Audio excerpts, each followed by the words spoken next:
और खबर करते हैं सयाहत के हवाले से।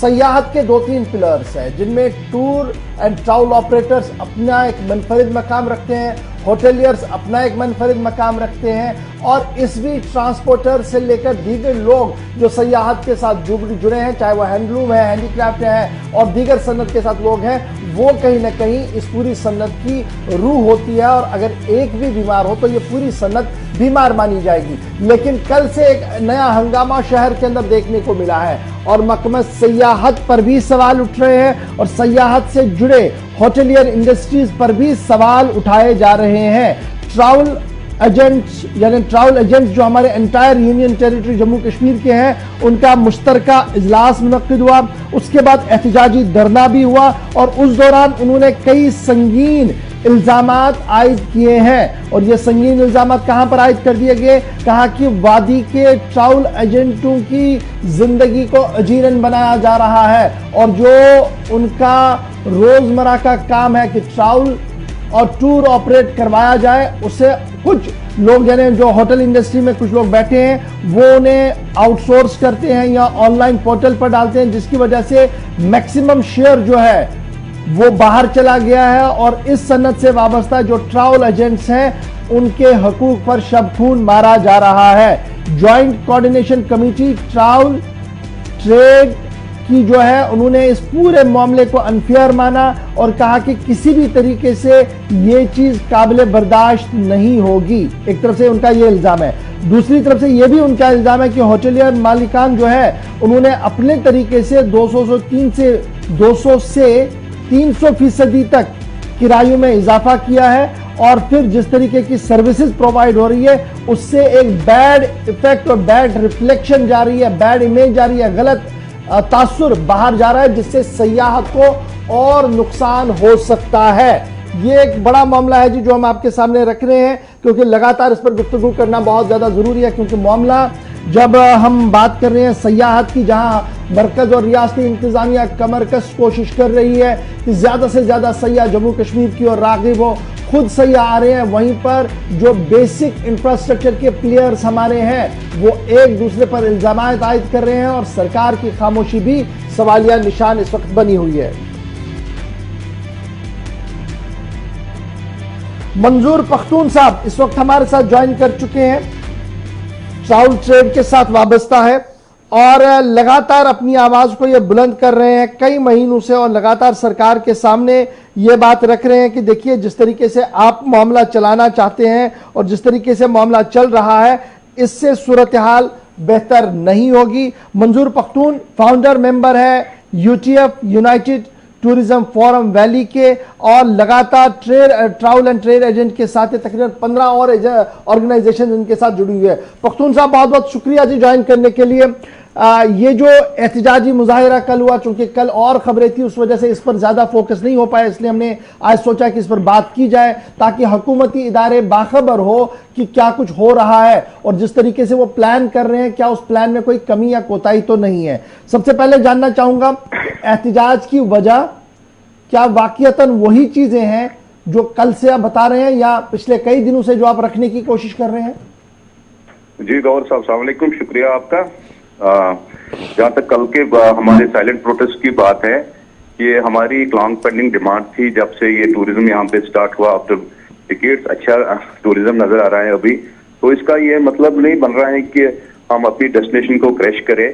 गवर्नमेंट ने, डिपार्टमेंट ने, स्टेक होल्डर्स ने इसको आगे बढ़ाने के लिए, प्रमोशंस के लिए बड़ी मेहनत की है। तो कुछ लोग इसमें ऐसे आ गए हैं, कुछ होटलियर्स, कुछ ट्रांसपोर्टर्स, कुछ शिकारे वाले या कोई और बाकी सेगमेंट जो है जो इसको बिल्कुल उस नजरिए से नहीं देख रहे हैं। उनके लिए खाली पैसा ही सब कुछ है।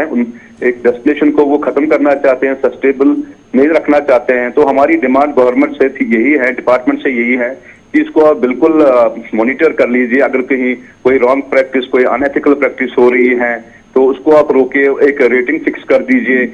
अगर आपके पास एनफोर्समेंट विंग है उनका आप मैन पावर बढ़ाइए, वो मॉनिटर करेंगे। हमारी आपके साथ हमेशा हम शाना बशाना चलते हैं, चाहे प्रमोशंस का सवाल हो, कोई भी हो।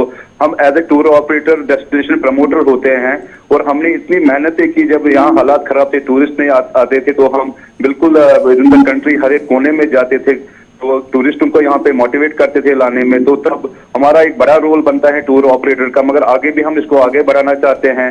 और जो बाहर की डेस्टिनेशन बंद थी, यूरोप बंद था, साउथ ईस्ट एशिया बंद था, तो लोगों ने कश्मीर आना ज्यादा प्रेफर किया विद इन द कंट्री है। और उनको ये भी लगा कि सस्ता भी होगा। मगर आजकल जो भी टूरिस्ट आता है वो ये कह के जाता है कि ये यूरोप से भी ज्यादा कॉस्टली डेस्टिनेशन है, हम कभी दोबारा वापस नहीं आएंगे।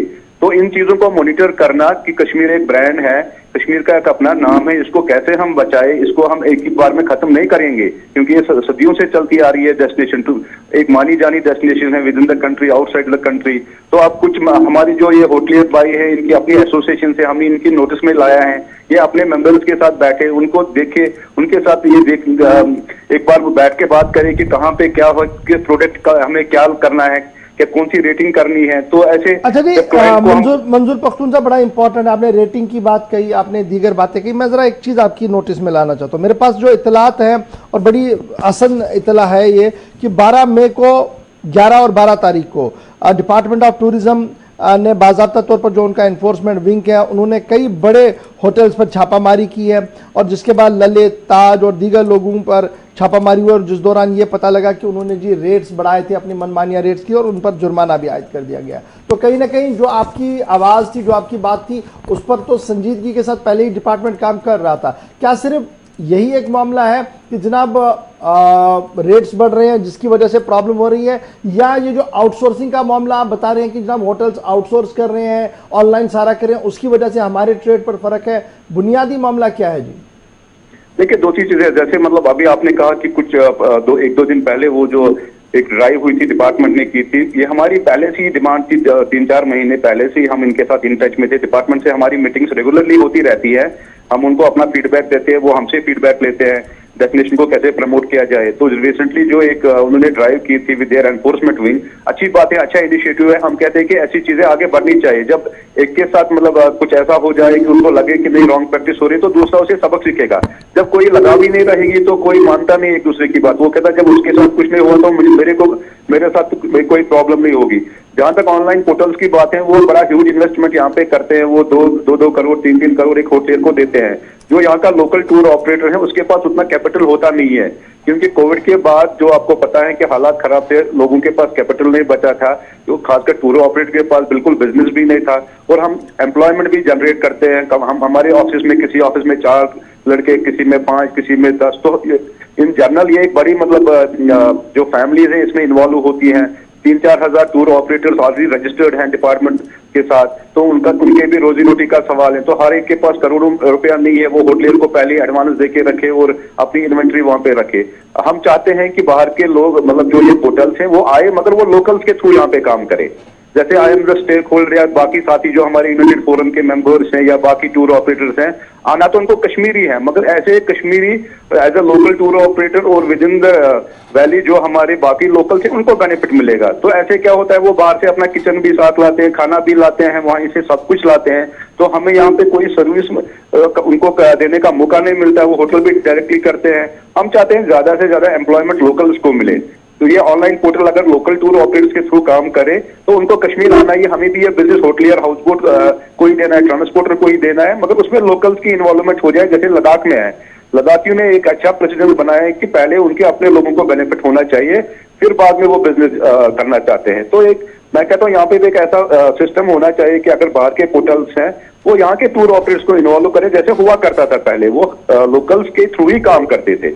तो हम लोकल टूर ऑपरेटर सिर्फ होटलियर्स को ये बिजनेस आके फॉरवर्ड करते थे, तो उसमें बहुत सारे लोगों का एक तो रोजी रोटी भी बनता था और एक सिस्टम के साथ चलता था, कोई चीटिंग नहीं होती थी।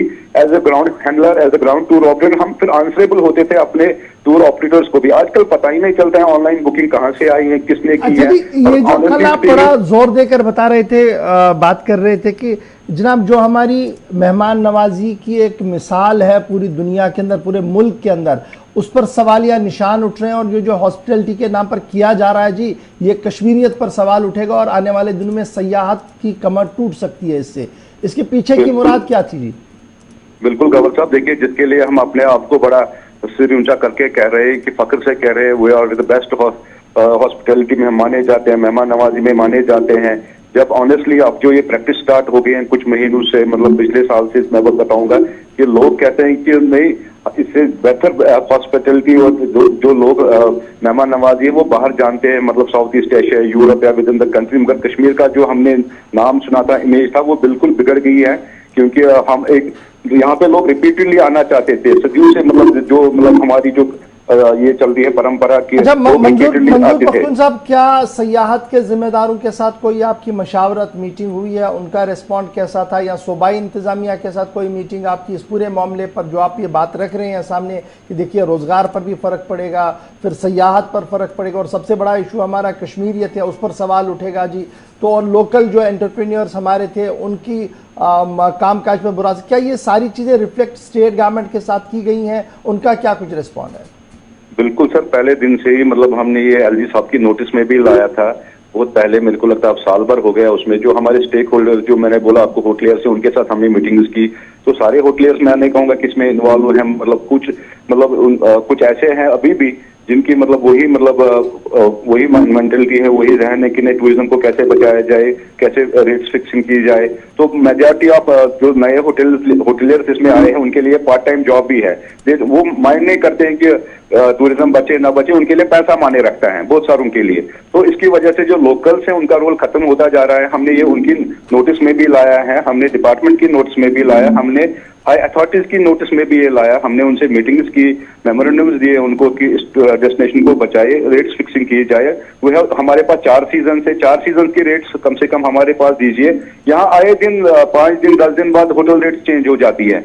जब हम आगे को अपनी आइटिनरी बनाते हैं, अपनी कॉस्टिंग दे देते हैं, अगर वो 10 दिन बाद कंफर्म होती है तब उस होटल की रेट चेंज हुई होती है, तो ना हमें इन्वेंट्री मिलती है, न वो हमारा जो ग्रुप होता है या टूर होता है, क्लाइंट होता है, वो मैच्योर होता है। ये बड़ा इफेक्ट होता है और लोकल्स पे इस पे ज्यादा इफेक्ट पड़ रहा है कि लोकल काम सही तरीके से नहीं कर सकते हैं, क्योंकि उनके लिए बड़ी दिक्कतें आ रही हैं, उनको इन्वेंट्री नहीं मिल रही है, प्रॉब्लम्स बहुत हैं, डेस्टिनेशन हाई हो रही है। मंजूर पख्तून साहब हमारे साथ ज्वाइन करने के लिए, बात बताने के लिए। बात सही